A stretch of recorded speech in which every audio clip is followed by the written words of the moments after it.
The gravel crunched under my tires like brittle bones, and I slammed on the brakes as if trying to stop time itself. Where once flowed golden wheat now stood a cold glass and steel hotel, its windows glaring like 1,000 unblinking eyes. Just 1 month had passed, 1 month that had washed away 4 generations of family history. A construction worker approached slowly, his voice a hesitant whisper, "You shouldn't be here." Behind him, a security camera turned with deliberate slowness, as if marking my every move. The name Karen Reynolds burned into a sign above, and I couldn't shake the thought that they had forged my family's death certificate. Tonight, my anger tangled with a creeping doubt. Should I really destroy their lies, or would that consume me too? I pulled over, heart hammering in my chest, feeling caught between grief and a reckless need for retribution. The air, thick with silent judgment, seemed to mourn the loss of our once vibrant wheat fields, a land now overrun by manicured lawns, bright construction barriers, and an expansive parking lot beneath a looming sign proclaiming Willowbrook Community Development. My throat constricted as shock and indignation warred within me. I had been away for just 1 month, off on a desperate consulting job overseas in a bid to secure financial stability for my family. And now, coming home felt like stepping into a nightmare where our golden fields had crumbled into rubble and twisted metal. My SUV idled on the roadside, dust settling around me like a reluctant shroud. Then Sarah's text arrived. "Richard, emergency. Call me ASAP." Her words pulled me back to reality, yet I couldn't tear my eyes away from the hotel's reflective facade, the accusatory gaze of its 1,000 watchful windows sharpening my inner conflict. The construction worker, whose expression swam between concern and duty, repeated in a low tone, "You shouldn't be here."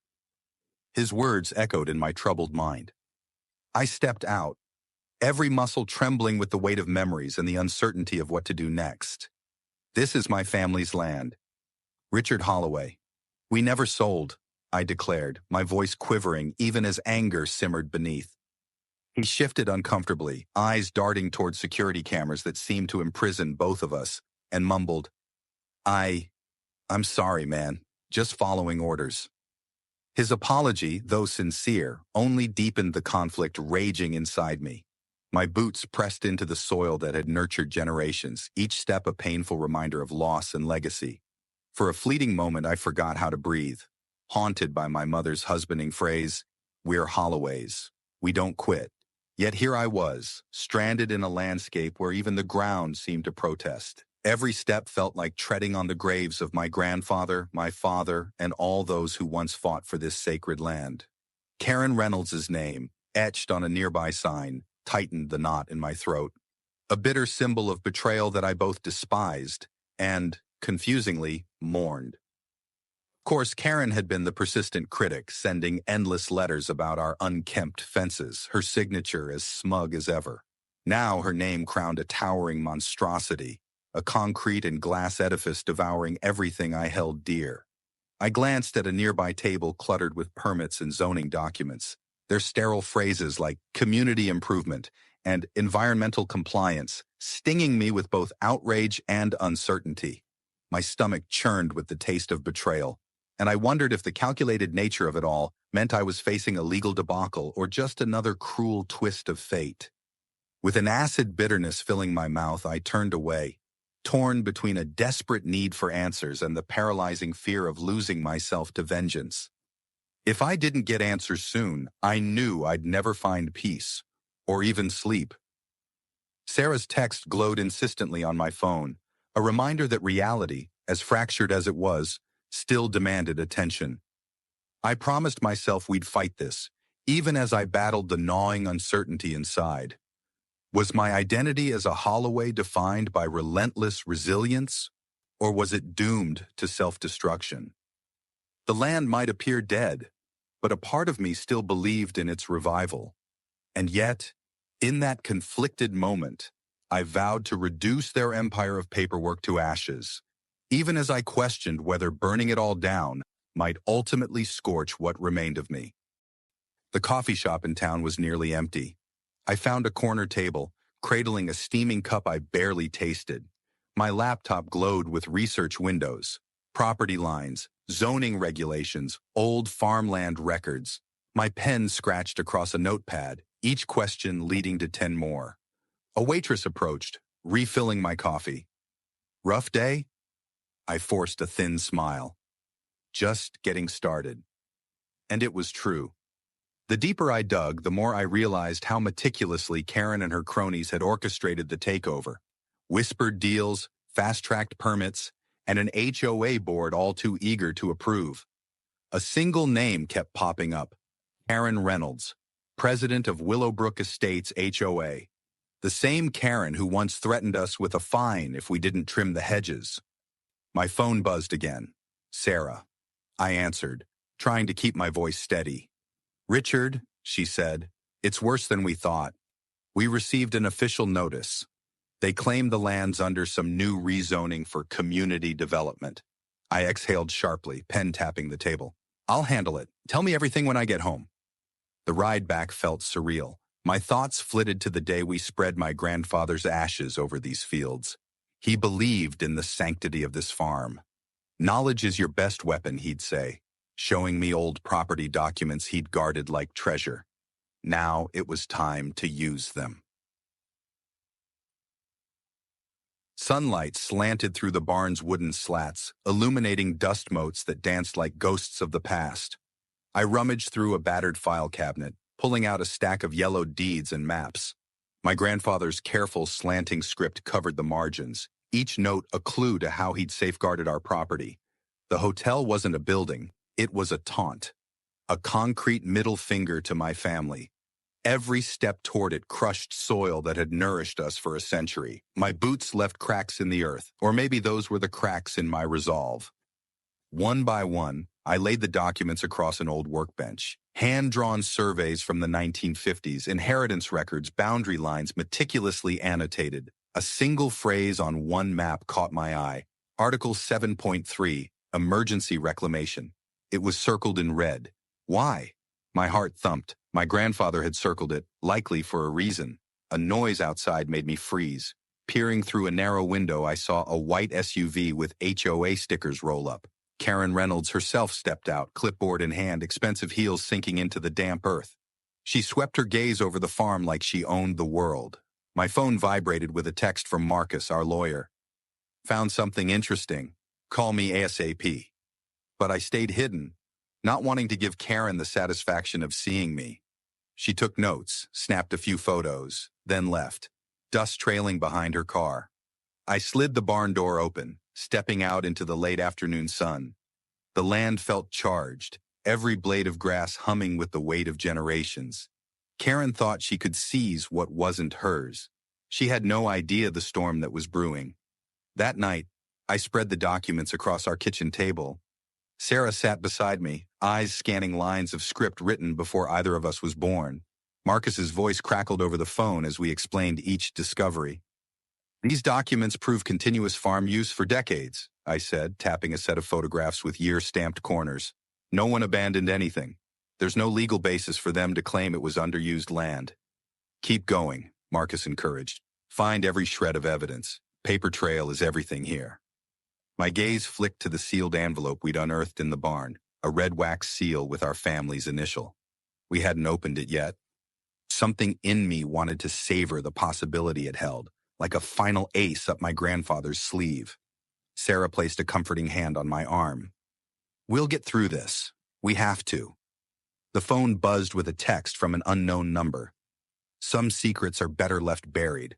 My pulse quickened. Threats? Now? Fine. Let them come. Before bed, I found myself alone, staring at the farmland from our porch. The distant skeleton of the hotel glowed under floodlights, an ugly intrusion on the horizon. I pictured my grandfather leaning against the railing, old straw hat in hand, telling me how the land speaks if you listen. Right now, all I heard was its rage. Morning came with a crisp breeze, bringing a visitor I hadn't seen in years. Mr. Henderson, our elderly neighbor. His hands trembled as he slid a manila envelope across our kitchen counter. You'll want to see this, he whispered, eyes flitting about like someone might be listening. Inside were old photographs, newspaper clippings, and handwritten notes mapping a twisted history of Karen Reynolds. She'd allegedly orchestrated small-scale land grabs for years under the guise of community improvement, manipulative tactics, backdoor deals. "She's been doing this for so long," Mr. Henderson said, voice shaking. "Nobody dared to fight her."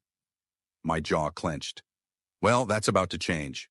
Sarah began scanning the documents into our laptop. I studied an aerial photo from the late 90s, red lines marking boundary shifts that conveniently expanded HOA property. Legal? Maybe, but suspicious as hell.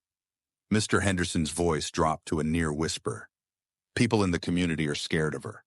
She knows how to make life miserable if you cross her." "We won't cross her," I said softly. "We'll expose her." A young woman passed by our window, glancing in nervously. I recognized her from a recent HOA meeting. She seemed anxious, like she wanted to approach but lost her nerve. She hurried away before I could react. Sarah raised an eyebrow. "She's been lurking around for days." We spent the next hour piecing together Karen's pattern: subtle rezoning, forged community votes, intimidation tactics. One document, an old letter from Karen to the county council, outlined beautification projects that conveniently benefited her relative's construction business. The puzzle was forming. My phone rang, another unknown number. Sarah answered, brows furrowed. She hung up, her voice subdued. "Someone wants to meet you. Says they have inside information on Karen's past projects." Mr. Henderson's eyes sparkled with hope. "Seems like the truth's finally coming out." The air felt electric. Every new piece of evidence was a bullet loaded into a gun. Soon, we'd have the firepower to fight, but we had to move carefully. Karen would strike back the moment she sensed real danger. Marcus arrived the next day, sleeves rolled up, tie askew, a lawyer on a mission. Together we pored over old property maps, layering them across the kitchen table until every inch was covered. Sarah served us coffee, her eyes scanning the pages for any clue we might have missed. "These boundary lines are inconsistent," Marcus said, tracing a finger along the edges of one survey. "They changed over the years in ways that don't match official records." I frowned. "But if those changes weren't legal," Marcus grinned, "then the HOA has no case." He handed me a stack of newly obtained county records. Buried in them were letters of complaint from multiple families who'd been pressured to sell or abandon land. The pattern was disturbingly clear. Karen's empire grew by exploiting fear and confusion, forging alliances with local officials who owed her favors. My phone chimed. The local historical society had replied to one of Marcus's inquiries. They mentioned that certain farmland in Willowbrook was protected by old trust agreements. Could that be tied to the Article 7.3, emergency reclamation note my grandfather circled? We couldn't act too soon. One wrong move, and Karen would bury us in counter lawsuits. We needed the final puzzle piece, a smoking gun that proved the hotel's construction was illegal. Sarah opened a cardboard box from the attic. Inside were more old documents, some referencing land trusts from the 1940s. Handwritten lines detailing how the farm was never to be subdivided without explicit family consent. Marcus's eyes brightened. "You realize what this means, right? If your grandfather placed the land in a trust that predates the HOA charter, they never had the authority to rezone it." My heart pounded. "Then what Karen did is worthless." He nodded. "Exactly." Outside, the sun dipped low over the horizon, painting the battered remains of our wheat fields in gold. The monstrous hotel silhouette taunted us, but now we had hope. They'd underestimated a family with generations of meticulous record-keeping. The community center was packed to the brim, the air thick with tension. Rows of folding chairs faced a long wooden table where the HOA board sat. Cameras from the local news station rolled discreetly in the corners. Word had gotten out that the Holloways were challenging the big shots. Karen perched at the center, designer suit pressed to perfection, hair styled into a helmet of control. She gave the room a tight-lipped smile, but I caught the flicker of unease in her eyes. This wasn't going to be one of her usual steamroll sessions. I stood, documents clutched under my arm, scanning the crowd. Martha Thompson, a fair-minded neighbor, offered me a small nod of encouragement from the back row. It was enough. Clearing my throat, I began, Thank you all for coming. I'm here to address the hotel development on my family's farmland. Karen leaned forward, voice sugary. Mr. Holloway, we understand your concerns, but I held up a stack of old property maps. I'm not finished. A hush fell over the room. Don't get rattled, I told myself. But to fight a dragon, you need more than evidence. You need a sword. My sword was in these documents. One by one, I presented the facts. Land trust agreements from 1940 onward, boundary surveys that contradicted the HOA's rezoning claims, even old photographs of harvests from every single decade. Continuity of use. No question about it. Martha Thompson took the microphone. These are legitimate records, she said, eyes scanning the pages. Why weren't they reviewed before construction? Karen's mask cracked. They must be outdated. Our records show. Marcus stepped in, referencing official county filings that matched our documents. Karen had nowhere to hide. Then I dropped the bombshell, a private environmental impact assessment I'd commissioned. I spread the pages out for all to see. Drainage violations, potential water contamination. The hotel construction had trampled on county environmental guidelines left and right. Gasps echoed across the room. You can't just take land, I said, voice quieter but every bit as firm. This isn't about blocking community progress. It's about respecting property rights and protecting the environment. Justin, a younger board member, murmured, "We need time to review this." Karen's composure melted bit by bit. She tried to interject, but the avalanche of data drowned her out. By the meeting's end, the crowd was buzzing with alarm and curiosity. Some stared at Karen with new suspicion. Others pored over the documents, whispering about shady deals. I left the podium, heart pounding. Outside, the sunset glowed red, as though the sky sensed the battle was just starting. Karen lingered near the exit, her eyes full of venom. She might have lost this round, but I knew she'd regroup, lash out harder. I fired up my truck and pulled away, adrenaline coursing through me. This was more than a local feud. It was a statement. You can't bully people forever. The next step was forging alliances, building a network of supporters to ensure the board couldn't gloss over our evidence. Karen's empire was vast, but it wasn't indestructible. The next morning, Mr. Henderson showed up right after breakfast with another manila envelope. He looked tired, yet determined. You need to see these, he said, pushing it toward me. Inside were more damning documents about Karen Reynolds, this time from her earliest days as HOA president. She had a pattern of picking off vulnerable landowners, citing property neglect, then offering to manage the land under the HOA until it somehow transformed into a communal development project. But once it was communal, she'd sell parcels to her connected developers. Sarah's hand gripped my shoulder. It's all here, Richard. This is the roadmap for every shady deal she's done. I flipped through photos of neglected lots, all eventually bulldozed. A creeping horror chilled me. This could have been us so easily, and in a sense, it already was. Mr. Henderson settled into a chair. You're the first person with enough backbone and proof to stand a chance against her. Thank you, I replied. We'll need all the help we can get. We spent hours organizing the evidence. Sarah scanned everything, uploading it to multiple cloud backups in case Karen or her cronies tried something. I remembered how her signature always appeared in that same confident loop, a brand of ownership over others' property.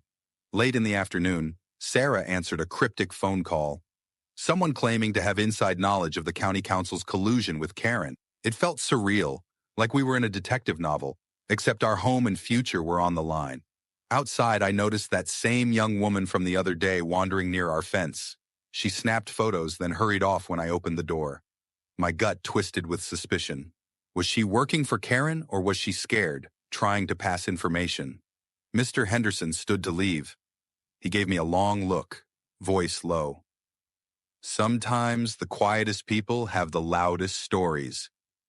As he stepped out, I saw another piece of paper slip from his jacket pocket, a cryptic note referencing old boundary disputes from decades ago. Another piece of the puzzle. I gathered up the day's findings, my mind buzzed with strategies and potential pitfalls. One thing was certain, we were no longer alone in this fight. Marcus spread 3 maps across the dining room table. Old, older, and ancient. Each documented property lines around Willowbrook differently. Tiny discrepancies showed where the HOA had expanded its reach through borderline legal maneuvers. These lines shouldn't have changed without owner's consent, Marcus said, tapping the middle map. It's subtle, but over decades it accumulates into a huge land grab. Sarah refilled our coffees, eyes flicking between the maps and me. I thought back to Karen's sneer whenever she talked about inefficient land use. She acted like our farm was a relic that had to be modernized or removed. A ping sounded from Marcus's phone. He opened it, reading quickly. Local Historical Society found some key documents. They confirm your family's trust from the 1940s was never revoked. My breath caught. That means they built on land that can't be sold. Marcus nodded. Exactly. It felt like a lifeline. My grandfather's forward-thinking strategy was saving us from beyond the grave. He must have known men like Karen's father or Karen herself would try to corner the farm. He wasn't just a farmer. He'd been a strategist all along.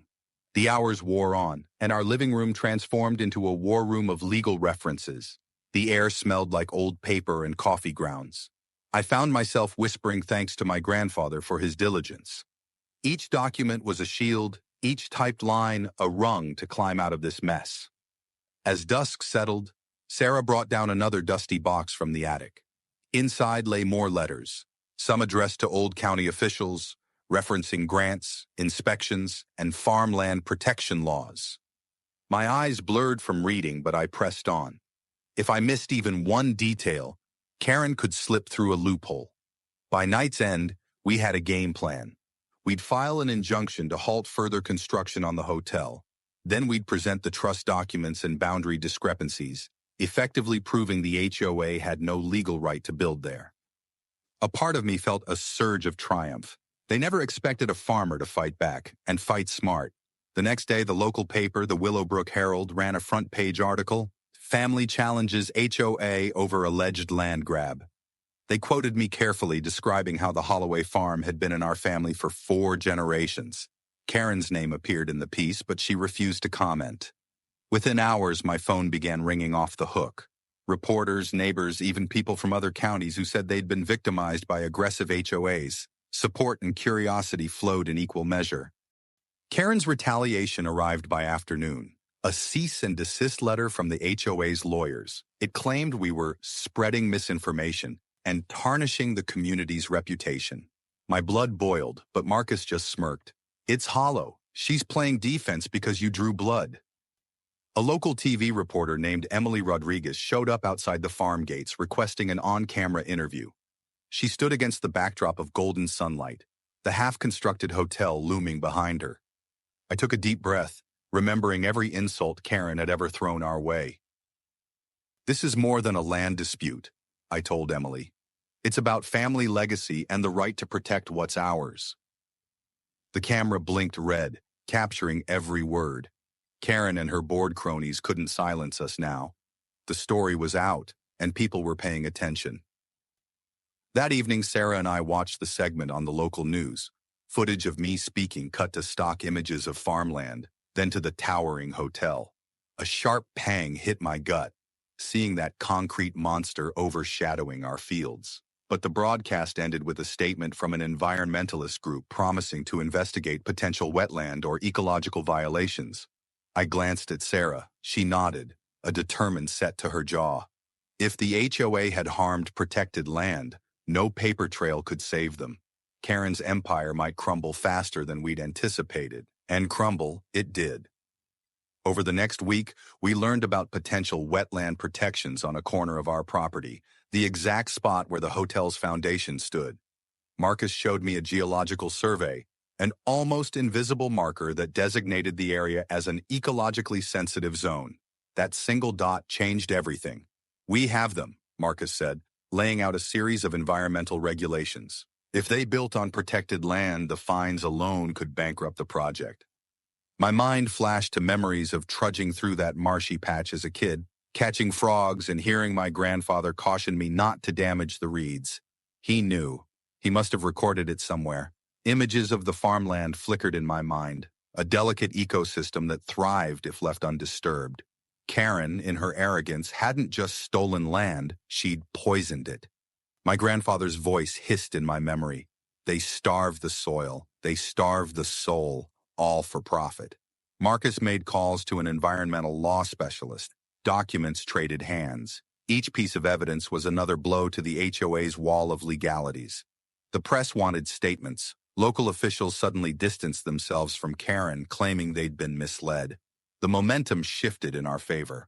Sarah and I watched as neighbors rallied, signing petitions and sharing their stories of Karen's bullying. The HOA board grew divided. Some members quietly stepped forward, admitting they'd voted based on incomplete information Karen fed them.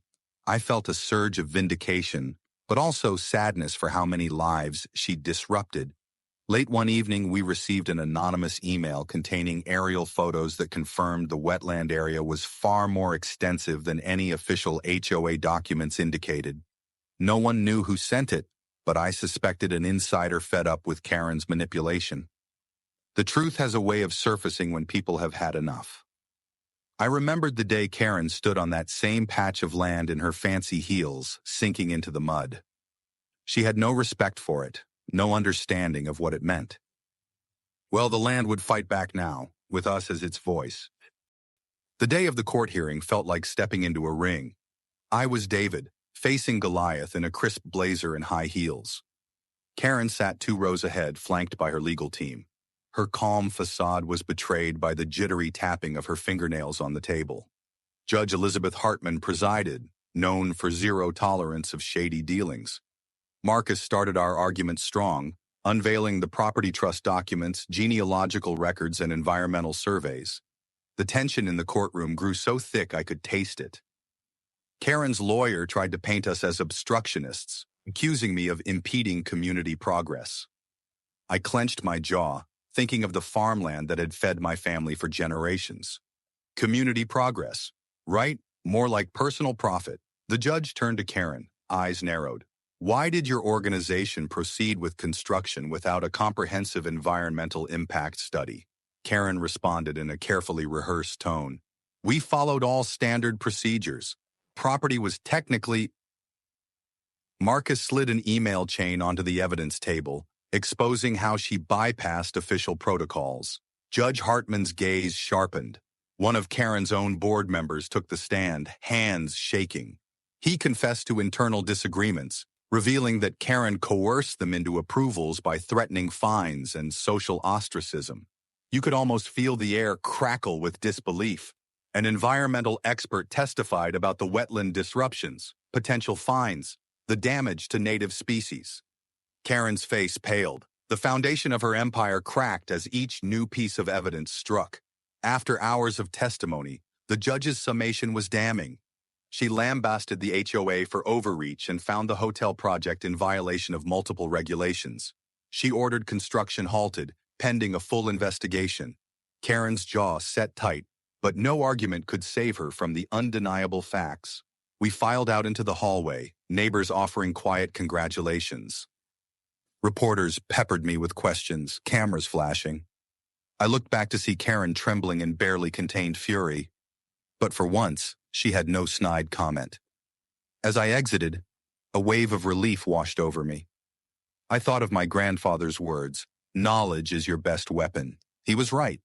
We'd used every record, every scrap of information he'd preserved. We'd honored his legacy by protecting the land he cherished. It wasn't just a personal victory. It was a stand against all bullies who think power can trump justice. Some weeks later, at break of dawn, I stalked the farm alone while the sunrise stabbed at the horizon, and the dew on the grass glittered like 1,000 razor-sharp diamonds. Where the illicit hotel once cast its ominous shadow, there now lay only a stripped, abandoned foundation, jagged ruins sealed off by a court order that screamed defiance.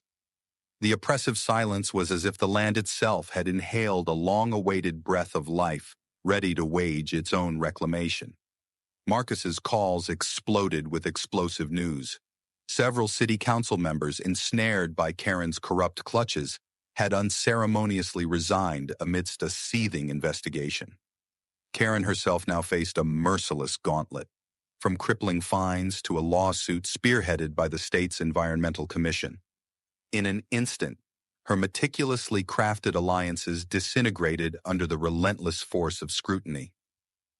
Sarah emerged beside me in the field, her grip firm as she took my hand. "We did it," she whispered, each word charged with both relief and defiance. Yet, deep down, we both knew the battle was far from over. Karen still had deep pockets and a network of dangerous connections. She'd already launched an appeal, but this time, we were not isolated forces.